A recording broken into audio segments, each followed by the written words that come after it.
Benin woke to gunfire instead of dawn. Soldiers on state TV declared a new beginning, while no one knew where the president was or who really ruled the country. Borders sealed, institutions dissolved, the army promising peace at gunpoint. Is this a revolution or just power-changing uniforms?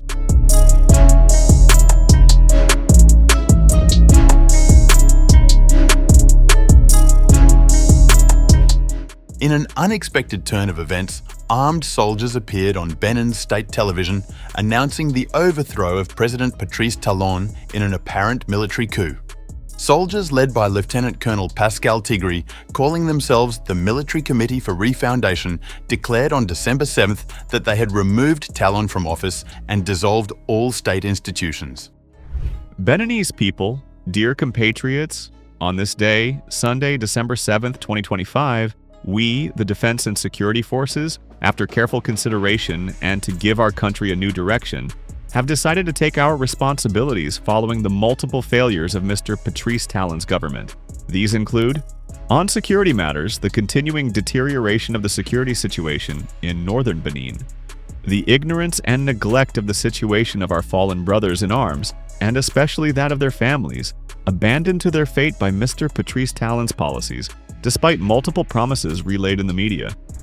Footage aired on state TV showed uniformed soldiers reading out a statement claiming they were taking charge to restore order, though the status of the incumbent president remains unknown. The Constitution of November 2025 is suspended. All institutions are dissolved. Political party activities suspended until further notice. Benin's land, sea, and air borders are closed until further notice. Taking power at this moment reflects the CMR's firm determination to end the exclusion of all social groups in our country, without any distinction, during the transition and to restore national cohesion. The soldiers said that Benin's borders were closed until further notice and that the army would exercise all powers of the state. The National Army will exercise until further notice the full powers devolved to the state of Benin. All civil servants of Benin, all workers in our cities and countryside, wherever they are, must continue to carry out their daily tasks normally with more faith and discipline. As for the general population, the army invites them to go freely about their business in peace and tranquility.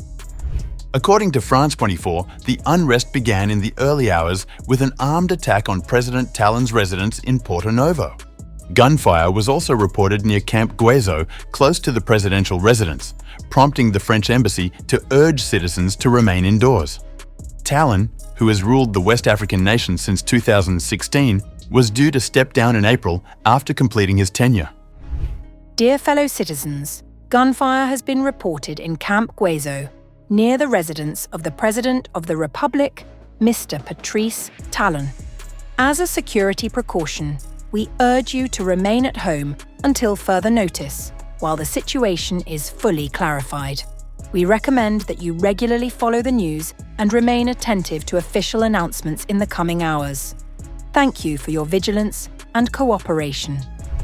The presidential office later told the AFP news agency that Talon was safe and that the army was regaining control. This is a small group of people who only control the television. The regular army is regaining control. The city and the country are completely secure. We successfully repelled an attack on the presidential palace, despite soldiers on national television announcing measures closing the land, sea, and air borders of Benin. According to APA News, supporters of Talon claimed his government is regaining control, despite an announcement by a section of the military that they had staged a successful coup to oust him on Sunday.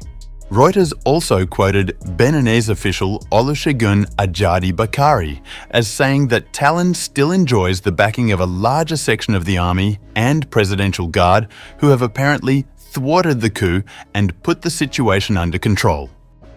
Last month, the country's legislature extended the presidential term of office from 5 to 7 years, keeping the term limit at 2.